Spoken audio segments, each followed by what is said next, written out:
Video ini hanya untuk mereka yang punya logika. Bagi yang tidak punya logika, skip aja. Psikolog terkemuka Reza Indragiri membela Roy Suryo agar tidak diadili. Dalam kanal YouTube Christian Grits Media, dia bilang sebagai seorang peneliti, Roy tidak pantas dilaporkan, diperkarakan, dan dijadikan terdakwa dalam pengadilan kasus ijazah S1 Jokowi. Reza membangun narasi bahwa apa yang dilakukan Roy adalah sebuah jalan yang lazim diambil seorang peneliti ilmiah. Dan berbagai penelitian biasa menghasilkan temuan berbeda tanpa perlu para peneliti kemudian mempertanggungjawabkan temuannya di pengadilan. Reza menggunakan contoh kasus 30 September 1965. Dia bilang sampai sekarang tidak pernah bisa disimpulkan secara tegas siapa aktor yang mendalangi peristiwa jahanam itu. Kalau kita baca buku sejarah, katanya ada sekitar 5 atau 6 versi tentang siapa sesungguhnya yang harus bertanggung jawab atas peristiwa kelam itu. Tapi menariknya, kata Reza, dari sekian banyak peneliti, tidak ada satupun yang diseret ke ranah pidana dan dijebloskan ke penjara. Sesungguhnya, kata Reza lagi, itulah yang dia harapkan terjadi dalam perdebatan tentang ijazah Jokowi. Kenapa tidak dibiarkan saja semua peneliti, baik yang percaya bahwa ijazah Jokowi palsu maupun yang bilang ijazah Jokowi asli, untuk terus melakukan penelitian dan memperdebatkan hasilnya tanpa perlu takut pada ancaman pidana. Selain itu, Reza juga mengomentari soal pernyataan Polda Metro Jaya. Polisi menyebut bahwa apa yang dilakukan Roy, Rismond, dan Dr. Tifa sungguh-sungguh jauh dari ilmiah. Metodologi yang digunakan pun dipertanyakan. Etika mereka juga dipersoalkan. Reza mempertanyakan kesimpulan tersebut.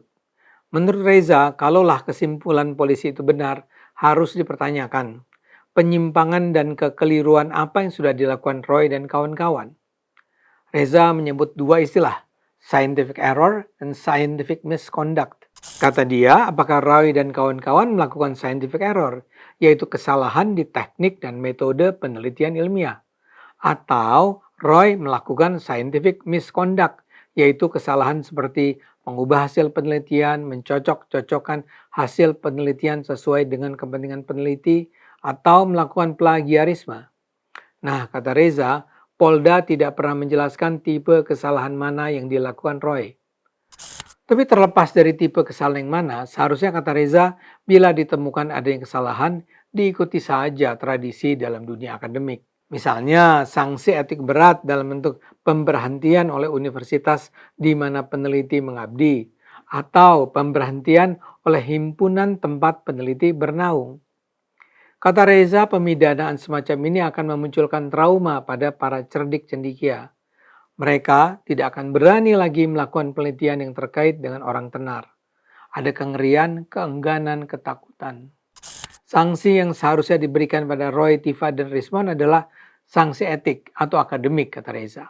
Apa yang terjadi sekarang yang membuat Roy masuk penjara akan membawa sebuah imajinasi horor yang akan melontarkan kita ke sekian ratus tahun silam, ketika kaum intelektual harus meratapi nasib berada di balik bui hanya karena berani melontarkan pandangan yang berbeda dengan apa yang dipercaya penguasa. Itulah garis besar penjelasan yang disampaikan secara berapi-api oleh Reza.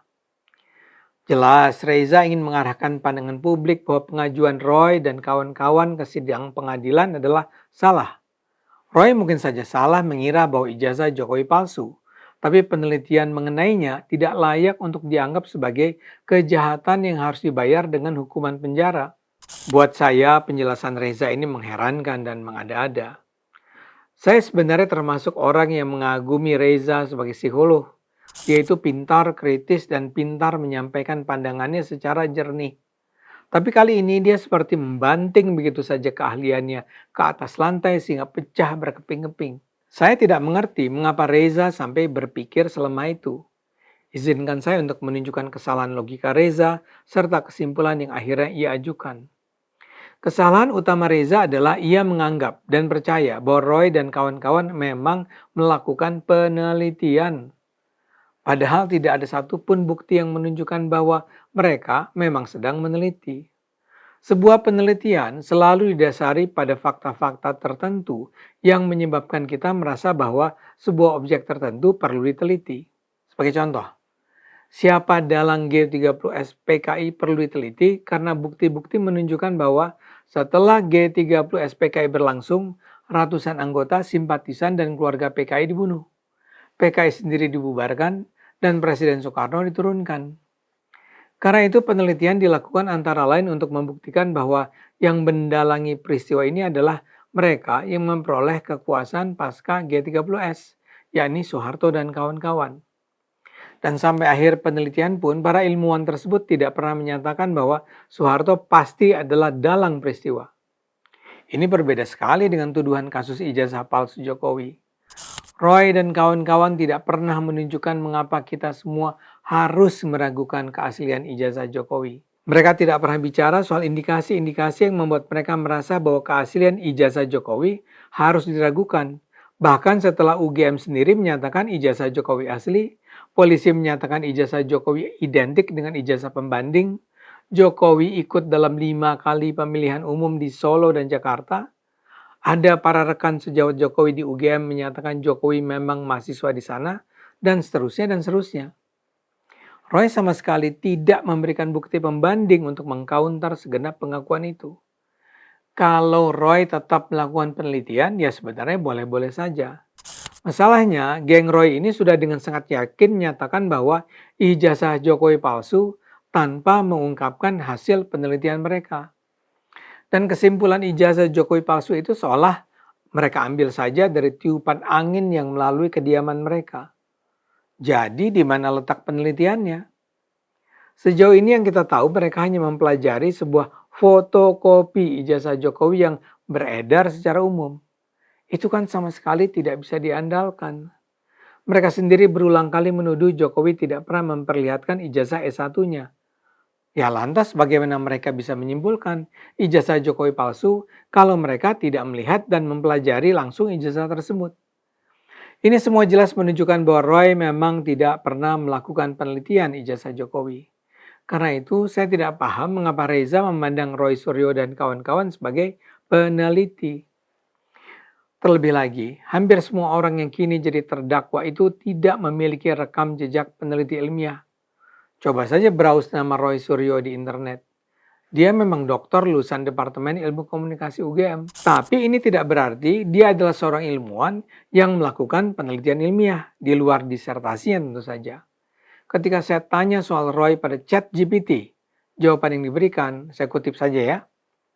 Tidak ada bukti kuat atau daftar publikasi akademik di jurnal ilmiah internasional atau nasional yang menunjukkan bahwa Roy Suryo pernah menerbitkan paper penelitian dalam arti akademik yang umumnya digunakan di perguruan tinggi atau riset ilmiah. Bahkan dalam sejumlah laporan dan komentar disebut bahwa tidak ditemukan tesis ilmiah Roy Suryo di bidang telematika atau bidang teknis lain yang sering ia klaim. Tentu saja ChatGPT tidak sepenuhnya sempurna, tapi sebagai sesama doktor komunikasi saya juga tidak pernah memperoleh informasi tentang kajian yang pernah ia hasilkan dalam perjalanan karirnya. Dia lebih layak disebut politisi ketimbang ilmuwan. Dr. Tifa juga kelihatannya bukanlah ilmuwan yang rajin melakukan penelitian. Yang lumayan adalah respons Sianipar yang memang sejumlah penelitiannya termuat di jurnal. Yang saya ingin katakan, tidak cukup bukti yang bisa digunakan untuk membuat kita percaya mereka adalah peneliti yang sedang melakukan penelitian ilmiah tentang ijazah Jokowi. Jadi, saya sarankan untuk Reza untuk berhenti membela mereka atas nama kebebasan akademik. Para peneliti di Indonesia tidak akan merasa takut kok melakukan penelitian hanya karena Roy dan kawan-kawan masuk penjara misalnya. Roy dan kawan-kawan bukan peneliti. Mereka tidak melakukan penelitian tentang ijazah Jokowi. Mereka sekedar menyebarkan cerita bohong atau fitnah keji bahwa ijazah Jokowi palsu. Lantas kenapa Reza nampak ngotot mendesak agar Roy tidak diadili?